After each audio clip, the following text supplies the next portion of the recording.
Hey, y'all. Okay. In just a minute, I'll have this PowerPoint or these slides pulled up, and hopefully we can get started with the divided kingdom. Just as I don't know, a reminder, before spring break, we were covering the United Kingdom. Okay. Remember, it only had 3 kings. That was Saul, David, and Solomon. Right? Saul was from the tribe of Benjamin, and his family not able or were not allowed to continue on as the king. David became the king after him, after Saul died, and he had a promise. He was in a covenant with God where as long as there was a throne in Jerusalem, it would be a member of his family sitting on that throne. Okay. You need to stick that in your craw and remember that one. All right. So David, right before he died, he had several sons who tried to take over his throne from him. But Solomon was the one who was supposed to be the king. And so David set that up before he died. And then when he did die, Solomon became the king. Okay. Now, Solomon was young when he became the king, and he was the one that God asked him, ask me anything you want and I'll give it to you. And he said, I don't know what I'm doing. Will you please give me the wisdom to run this country the way you want it run? And God was so pleased with that. He said, not only am I going to make you the wisest man to ever live, I'm also going to give you everything else you could have asked for and didn't. Okay. So Solomon got the wisdom. Solomon got the wealth. He got the fame. He got the girl. He got everything a man could possibly want. But towards the end of his career as king, just like other people, he is human. Humans mess up. He ended up making alliances with other nations in order to acquire more land.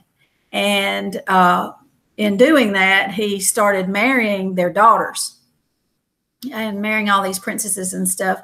And it seems, just from an outsider looking in, it seems like that became an addiction for him, because he ended up with 700 wives and 300 concubines. Okay. That's 1,000 women that he thought he could handle. And he was outside of his mind.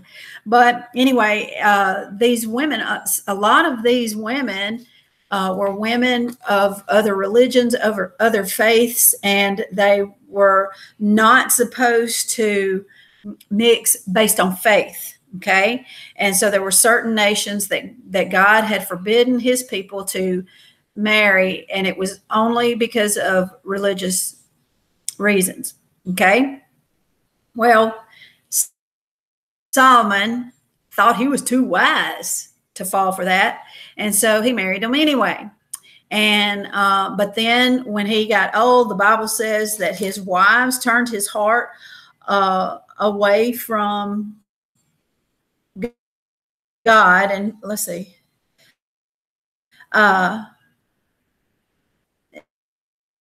In 1 Kings chapter 11, verse 4, your number 2 question on the divided kingdom worksheet. It says, for it was so when Solomon was old that his wives turned his heart after other gods, and his heart was not loyal to the Lord his God, as was the heart of his father David. And then it goes on to say that he worshiped all these other gods and stuff. He began to chase after these other gods. So that's a sad commentary at the end of Solomon's life.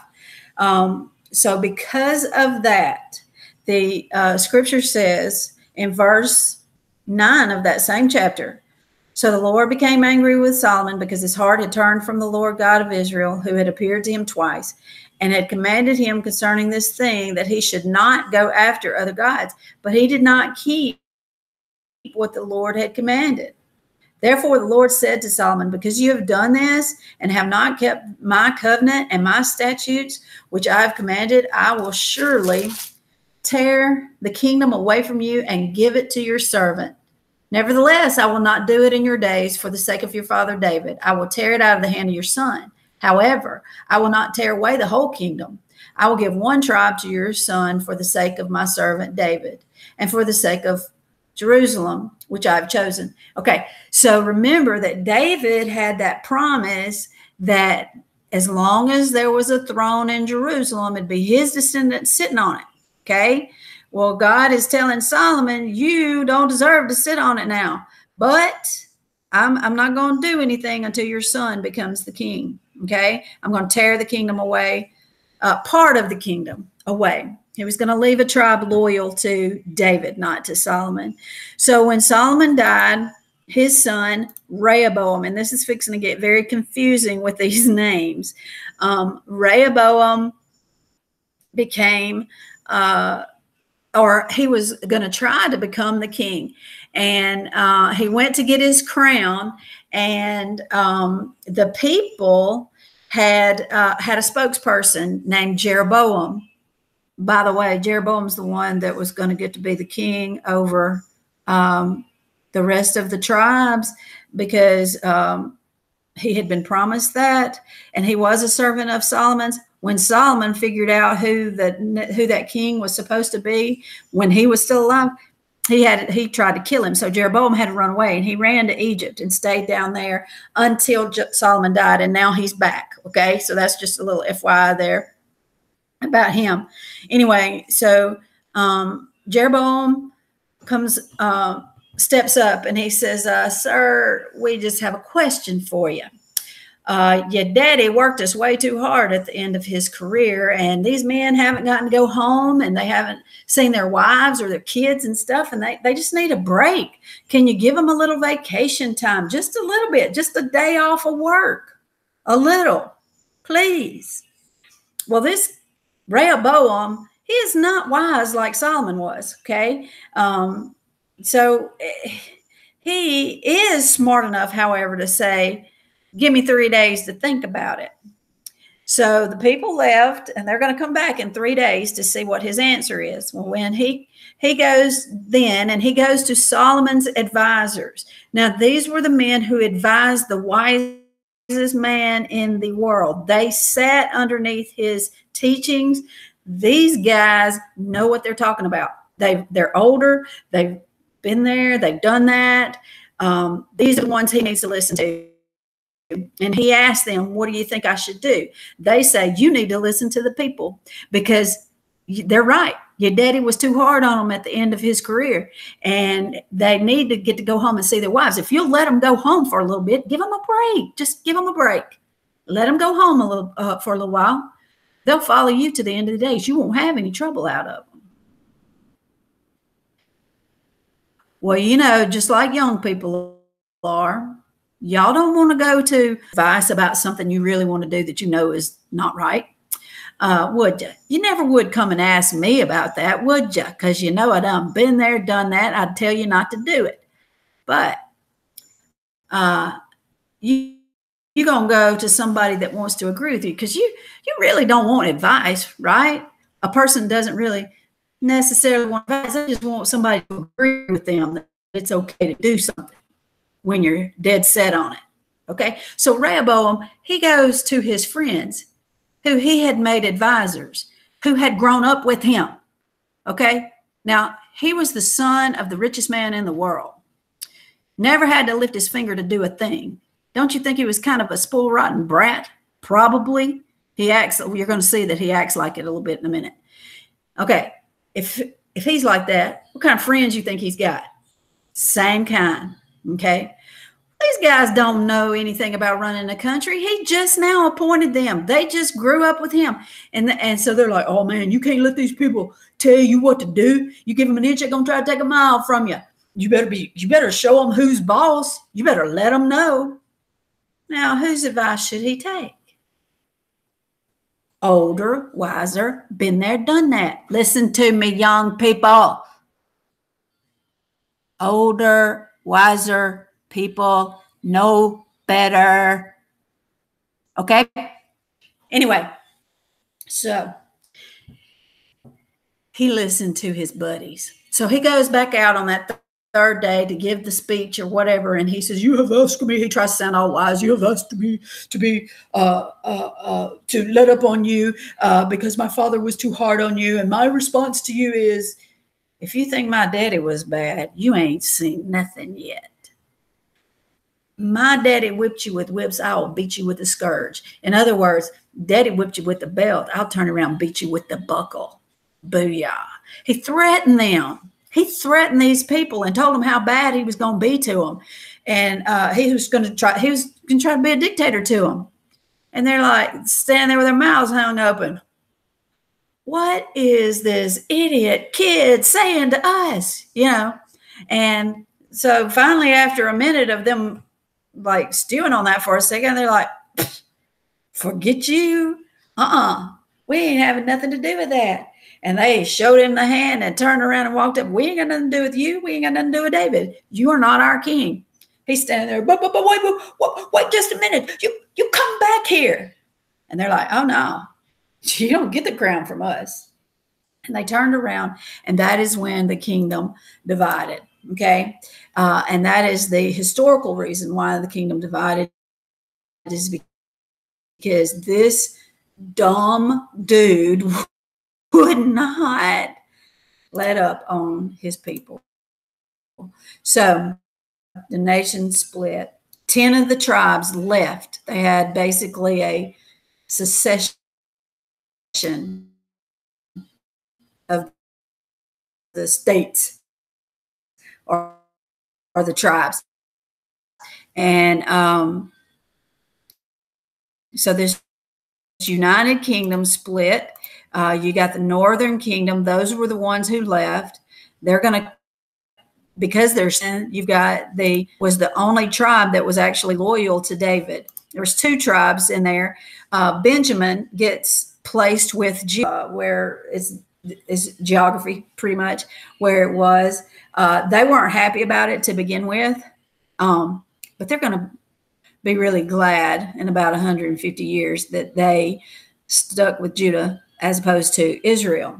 Okay, so now here's where the confusing part gets. Rehoboam is going to be this king of Judah, 2 little tribes. Okay.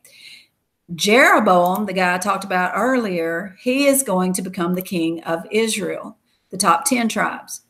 Now, Jeroboam had been told by God, much like Saul had been, and David had been, "Follow me and everything will be all right. I will be with you in your kingdom." Kingdom kind of split, what it kind of looks like. Judah was a huge country. If you remember, all these colors are the colors of the different tribes and stuff like that. Simeon by this time had dispersed up into this area. So let's see. We got the nation of Israel right here and the nation of Judah right here. The Philistines have all of this land, all of this territory right here. Before, when Solomon was doing good, all of this basically belonged to him, all the way over to the Euphrates River. Okay. And now it's been shortened all the way down to this. Okay. So, Israel, with Jeroboam as the king, there's some have that Judah does. Well, first of all, Jerusalem is down here in Judah. So what was it that Solomon built in Jerusalem that was like the center of the whole entire nation? Right. The temple. Okay. The gold walls, gold doors, gold floors. All right. So that's my version of the temple. And so then the men of Israel and Judah, now, I guess these men were required to report basically to the temple 3 times a year. Okay. For us here in America, that would be like they have to go to church 3 times a year. They don't have to go every Sunday morning, Sunday night, Wednesday night, whenever the church doors are open or anything like that. There's 3 times during the year on 3 different festivals or feasts that they are to appear before the Lord. Okay, that was part of their religious thing, and this was required by God. So Jeroboam, the king up here, gets to thinking, oh man, I know what's going to happen.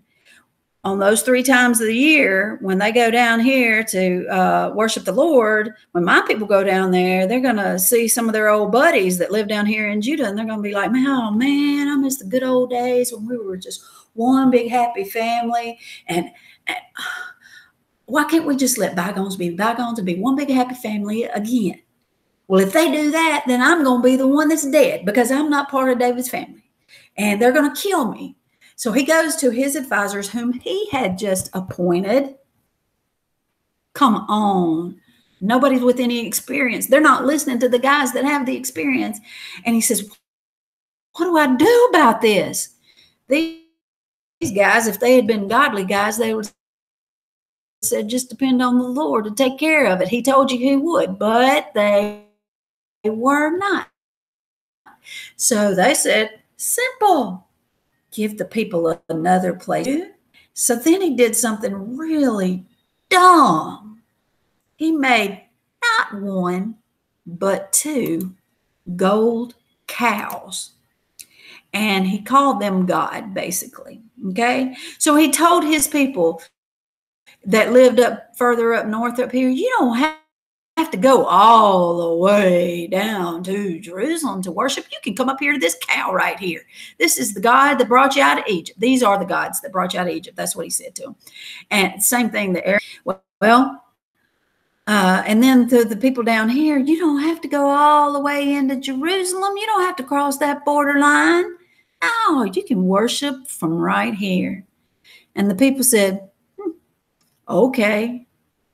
Now, this is going to cause future huge problems for Israel. This is going to open a doorway for them to accept, because at this time, the entire nation worships God, okay? The God of Israel. But this is going to open the door for them to accept other gods, all right? They're still, even though they're worshiping that gold cows, they're still thinking that they're worshiping their God, the God of Israel at this point. Okay. So now Jeroboam did a few other things that messed with their religious stuff, and that's going to cause major problems. It's going to be the biggest thing that separates Israel from Judah historically. The history books, when they're comparing the two, this is what they say about Israel, or they talk about Israel being more accepting to other religions and that sort of thing. So the first thing that Jeroboam did, was he built 2 gold cows, called them God. Not a good idea. Well, when the priest, let me go back for just a second. When the priest, remember how the priests were scattered out, the Levites were scattered all through the nation of Israel so that everybody had access to a priest and stuff? Well, when the priests saw, the tribe of Levi, when they saw what Jeroboam had done with these gold cows, they were like, uh-oh, this ain't gonna work. And they all up and moved, and they all moved down here and moved, around Jerusalem and stuff. And they didn't stay for that. Well, that kind of ticked Jeroboam off a little bit, and he's like, well, I don't care. I'll appoint my own priest. So whoever wanted to be a priest, he said, okay, fine. Remember, they're supposed to be from the tribe of Levi, but he was appointing whoever he wanted to. This is not called by God, okay? Bad. They're not supposed to be priests. All righty? Then, not only that, he changed the feast dates. Now, we didn't get to go into a whole lot of detail on the feast that was before Christmas. It gets confusing and stuff, but these dates, there was always something significant that would happen on these dates and things like that. He's changing them. So God is the one under the Mosaic law code. He's the one that told them when they were supposed to observe these feasts. Well, Jeroboam kind of wanted to make it a different kind of feast or something like that. And he changed those dates, and that's messing with everything. That's not a good idea.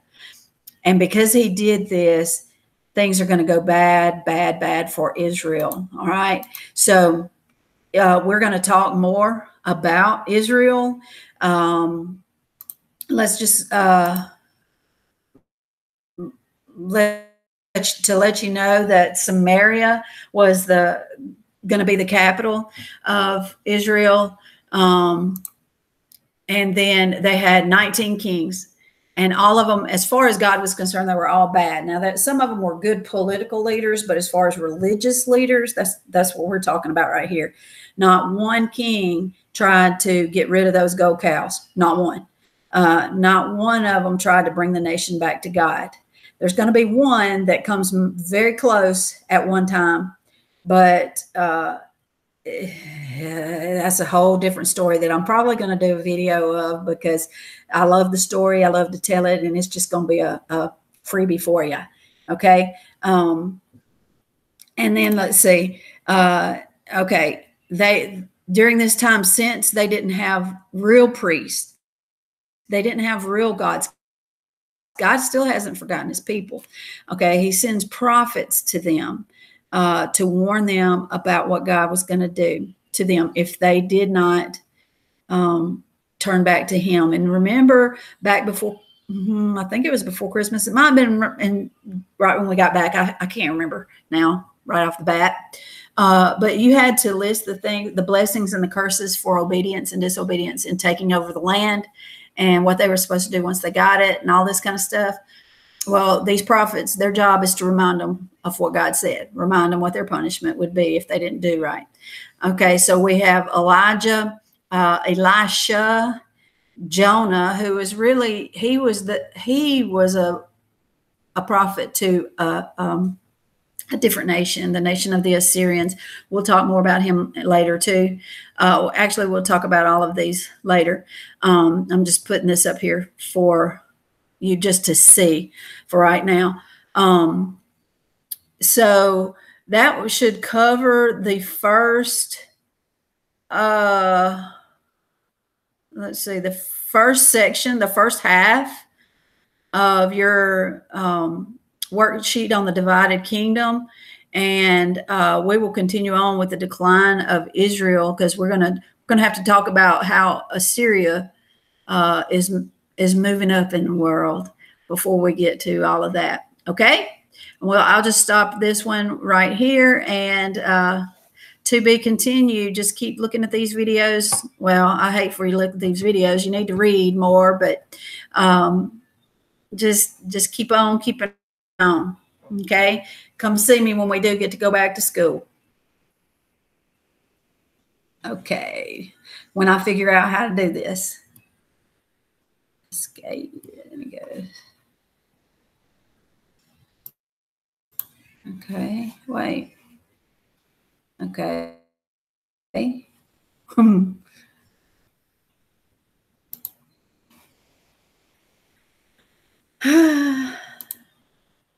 Stop recording.